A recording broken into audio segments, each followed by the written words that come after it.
Hello, my name is Jesse Jack, aka Jensen Dahl, aka all of the above, and I'm going to be discussing this D'Angelo remix I made, because I love D'Angelo, and I also love King Krule, so I put him on there as well. And it's a mashup of Will I Come by King Krule and Africa by D'Angelo. Probably couldn't be further apart in terms of subject matter, but hey, I got the power, the abilities to bring them together, so that's exactly what I fucking did. So let's discuss. So this song originally is in E major, I think, and I just put it down to D because I like D major. And yeah, so it kind of first started by like acknowledging the groove of the shit and like, dude, that high, like that open like on the first, that's crazy. So yeah, just acknowledging that, taking it in, appreciating what it is and what it's doing. And then I had these drums. This is just like a loop I made and then like absolutely just fried it. It's kind of got like a knowledge kind of thing going on there. Kind of makes the whole thing really, because it's like, if you listen to it without it, it's got so much less character, and then with it. This shit sounds like a dream. I fucking cooked. And then we've got the bass line. So I just turned it up. But it's like, whoa. Kick that's just fucking clipped the fuck out. And oh my god. This song got so much swing. It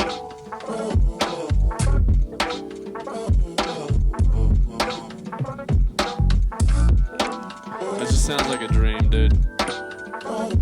Like I could go to sleep right now just like, sounds like a warm blanket. I fucking cooked. And then the opening, like, I want you to know, I just want you to know. I just wanted to, like, the reality of the situation is that we don't need, like, the rest of, like, the reverb and effects. So I just chucked a gate on it, and so I could keep the transients. That's, like, the only reason anyone's, like, listening to it. And then I used to shift it, to pitch it down, auto-tune to bring out the melodic elements. Because the thing about King Krule when he sings, it's very, like, about, like, tone and texture. But I was like, fuck that. Like, this song's got a really pretty melody, and what if I just, like, did a counter one by like removing the subtlety of the melody in his vocals by just auto-tuning it. So that's what I did. And I'll just play that part on its own. Well, if only I had a heart to rip into, because you owe me a breakdown would not include Dude, holy fuck, that shit sounds so sick. It sounds even better in context. Let's do it. Because you owe me a breakdown would not include. Was I traced the melody with my DX7, trusty DX7, which is like becoming more useful each day. Yeah, I kind of just like played the melody, or like my interpretation. There's definitely a lot of like, there's a few like embellishments. You owe me a breakdown would not include, not to stay around. And here it gets a little bit funky. That's because I turned on this Valhalla delay drum bus. It's a little secret thing I got going on right now. Kind of a secret, kind of can't really tell you about that one, but you know, maybe I'll be nice and I'll do it. Essentially what it is just using the feedback from the delay. Like, it's kind of like Charlie XCX vocals kind of thing when she has like a really short decay time on it. Makes shit sound like really metallic and wild. These are the settings. Purchase this plugin legally, just like I did, and then it just makes things sound cool. And then I just have a drum bus to bring out the transients because I'm lazy and I don't want to do it any other way. That sounds crazy. Like, that would be crazy. But we're not doing that right now. That's fantastic for what we've got. And yeah, it's got this like really interesting like amp feedback effect. Sounds weird, but it's not too weird. Like, especially if you're making something like this, which is like a bit more restrained in certain sense, like a bit more restrained in terms of you can't go crazy with like the electronic sound design kind of thing, because it would just kind of, people would be like, what? Because it's like, where are you, like, the context is just kind of, there's no homogeneous identity. It's kind of as opposed to like two things blending together, it's like two things existing like this, and then they're kind of like, you know, they're not really like, they're kind of not parallel. Whereas opposed to like what I was trying to do is make like the electronic shit that I really like and the kind of this shit that I really like merge together, as opposed to existing like this and maybe being unbalanced. They're kind of balanced together. And that's a fine line to ride, but if you're awesome like me, you can do it. And then I've got this, which is just like some sound design thing. You know, that was just like, I don't even remember.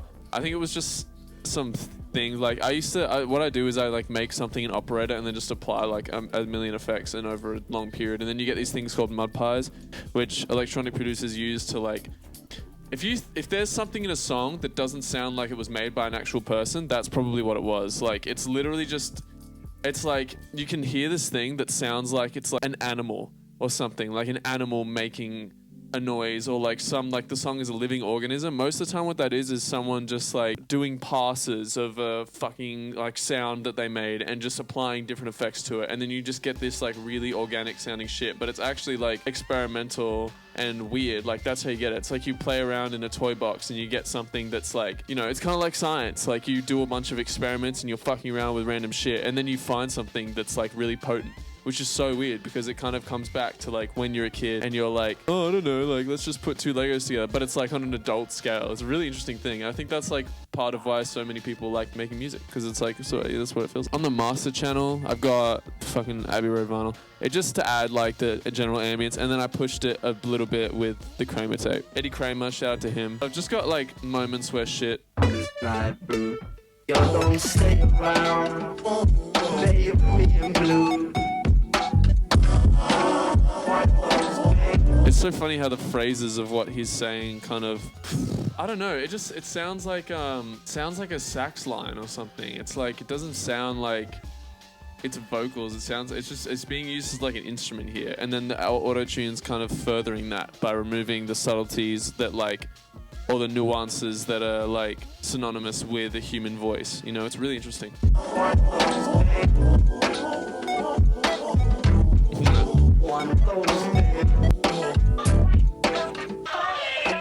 That part, this fucking...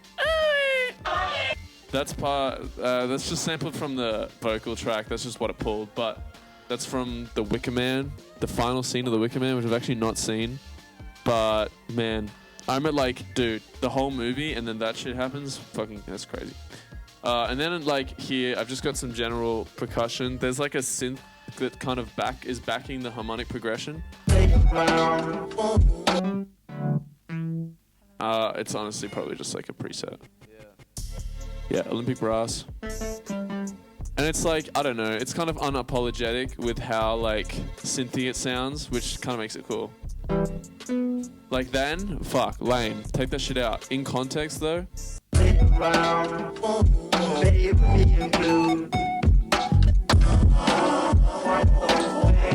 And this bass line, dude, so simple. Bow, bow. That's it. Look at this. It's all just bow, bow, bow, bow. You know, it's so simple. Just get that one. Just get that one. Who said that? Bootsy Collins, bass player for fucking James Brown. Just give me that one. Yeah, that's what he said. And that's what I did. A breakdown does not include not to stay around. You don't stay around. And then just as like a short little addition thing, some sound that I designed. It's not an actual pen clicker, it's just what it sounds like. Damn, I'm gripping this microphone. I gotta chill. Super simple, just enhancing the groove.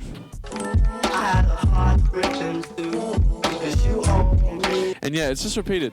Like, this is just a cute little thing that you could like play at a DJ set, and then the people who like D'Angelo and then they also like King Krule, they'd be like, oh my god, you know, if I heard this and like at something, I'd be like, what? You know?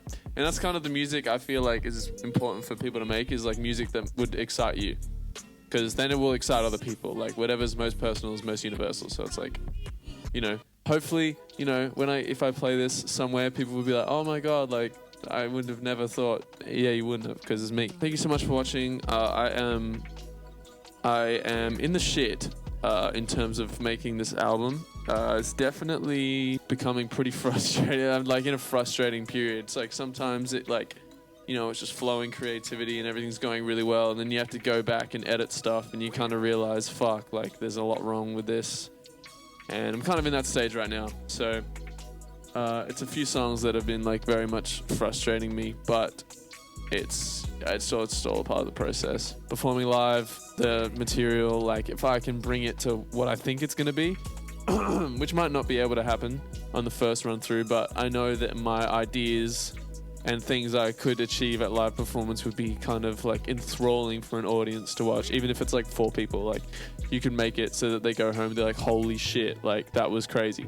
And so I want to have like as many holy shit that was crazy parts in a song or in songs as possible. Like every single one's kind of like a journey with like a, you know, a build, and then, you know, I just don't want to make songs that kind of go like that.